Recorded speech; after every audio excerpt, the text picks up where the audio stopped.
Let's take a look at the placement that I started with.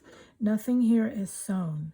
I took this fabric as my background behind the flower element. It's very busy, but I think we're going to be able to work that in just fine. Then I took the other fabric elements, some of them, and started the flower. I put the 3 big pink pieces back in here. Then I took a couple of the white linen, cut it in a petal shape, put it in there. A couple petal shapes out of the lace. And then I cut just petal shapes and leaf shapes and circles out of the blue and red fabric and just placed it around. Okay, so right now we're just getting a bunch of color in there. Then I took the green fabric, cut me some larger leaves and balanced them, and then I put a couple of smaller pieces in. Could add more later, I don't know, but we'll see.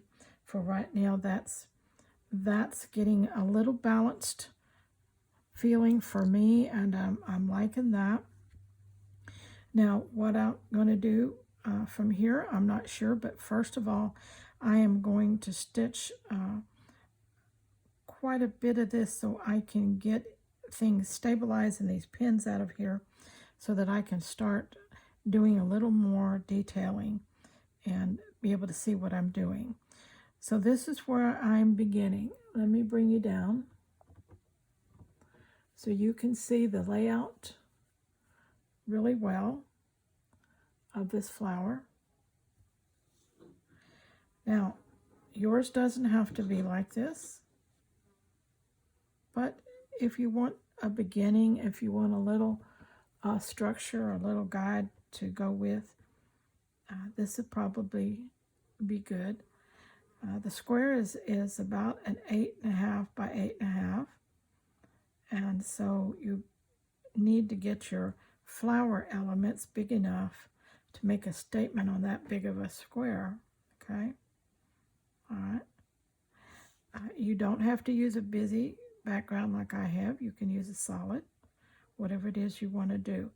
But this is to help you kind of get a guide process of beginning to build a flower.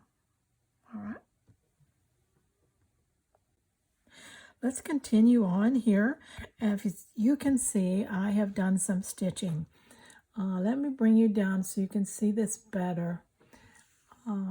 What I have done here, let me kind of just walk you through what I've done. Everything has pretty much an overcast stitch on it, whether it be the pink or the blue or the green. All the pieces have been overcast.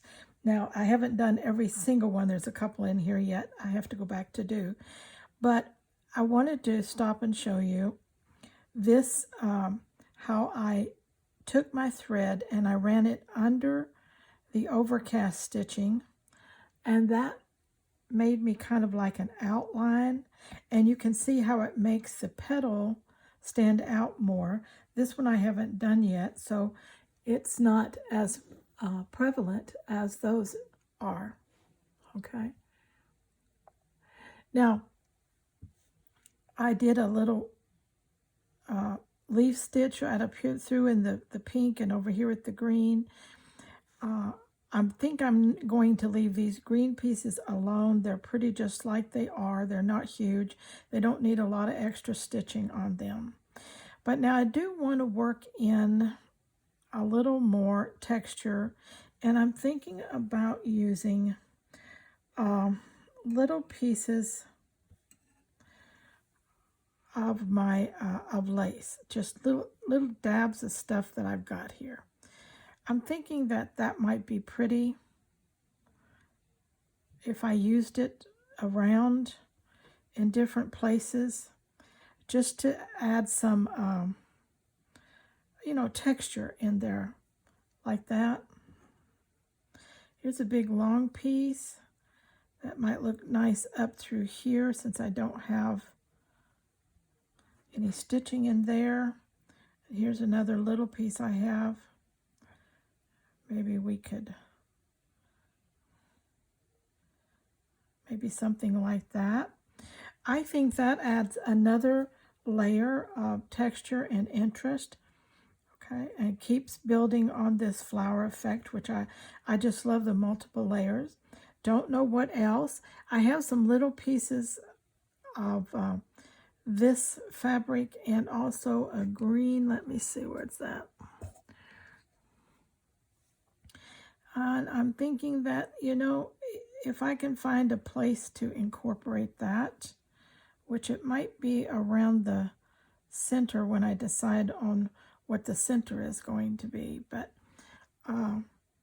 anyway, next I think I will be incorporating these little pieces here into it, finishing the stitching that I haven't done on the outside of these petals, and going ahead and running my thread through this pink side because I want all three petals to pull up and away from the background, and that you can see how that really does that. When you use that thread laced underneath your stitches, it acts like an outliner, and that really helps, especially when we're working on a very busy background like we are doing here with these flamingos. Okay, but the colors, I'm loving the color play. I think it's going to be a very artsy looking when we get through. Lots of stitches, lots of pretty fabrics. Okay, I'll keep stitching and we'll come back when I've got it more to the completion. Well, I wanted to show you my progress on this again. I have got it all sewn at this stage. Okay, everything in the center has been sewn down. Plus, I have stitched around the outside edge and also around the actual flower motif itself. So everything is sewn to the background. Okay, everything is there. All right. Now, a center. This is what I'm thinking. I have some eyelash trim and some fringe. Both of them go well color-wise.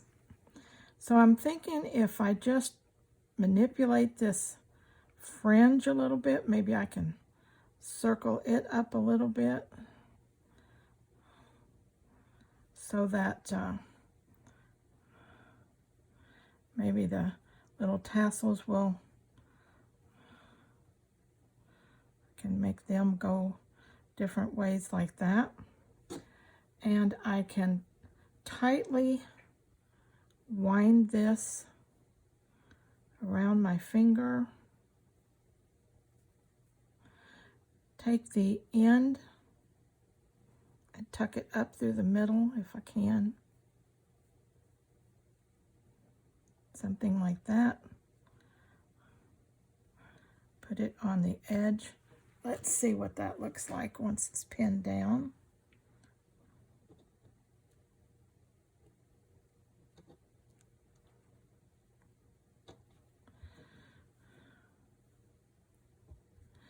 It's kind of pretty, isn't it? It's different. Fringe doesn't go all the way around, but it doesn't have to. That sets the center. I like it. It's different. The fringe works very good with the color in the background. It's just another little added interest. I will couch down the stems and leave the little ends free to blow in the wind more or less. And then sew the eyelash trim down. It's got enough movement and fuzzy stuff going on there to give the center some interest like that. I think that would be a great addition. It's different and I like it. So I'm going to go with that. And then I will finish that and I'll be back and we'll see what it looks like when it's totally done. We are totally finished here with this piece now, and I'm loving it. I think it looks really good.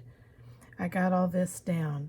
Now, if I didn't have this fringe, which I just had that tiny little piece of it, I could take just a piece of regular yarn, couch it down, really couch it close to the edge and then unravel the ends of the yarn, and I would get the same effect as I have here with this piece of fringe.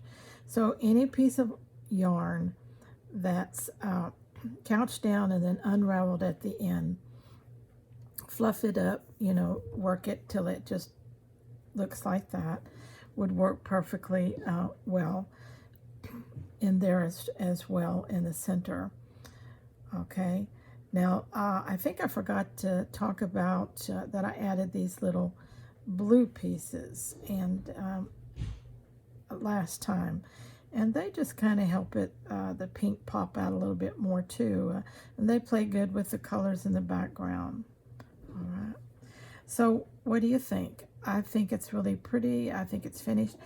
What I did on the inside was I just stitched it with the same color that I used on the couching here, and that's enough for the center. That looks kind of seedy in there, doesn't it? So we'll just leave that like that. So now this is ready to go for whatever purpose a person wanted to use it for. Again, this would make a pretty sewn onto a tote bag, onto a pillow cover, just a pillowcase, even anything that you wanted to be decorative like that.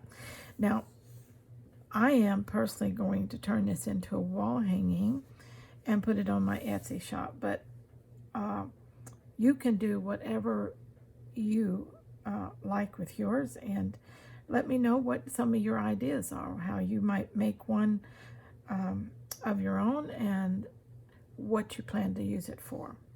Thank you for watching. Until next time, let's all stay scrap happy.